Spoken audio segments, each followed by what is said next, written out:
We are installing a Tekelek Type 811 ultrasonic sensor onto an oil tank.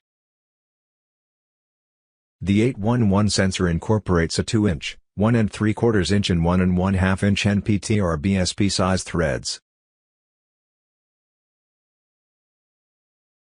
If the tank does not have a suitable opening, then a 2-inch opening will need to be drilled in the adapter used. To fit the adapter to a tank, 2 small holes will also be required for the adapter mounting screws. Remember to first fit the neoprene gasket to the base of the adapter, before fitting the adapter to the tank. If the tank does have a suitable opening, then it is critical to fit the neoprene gasket to the sensor, before attaching the sensor to the tank.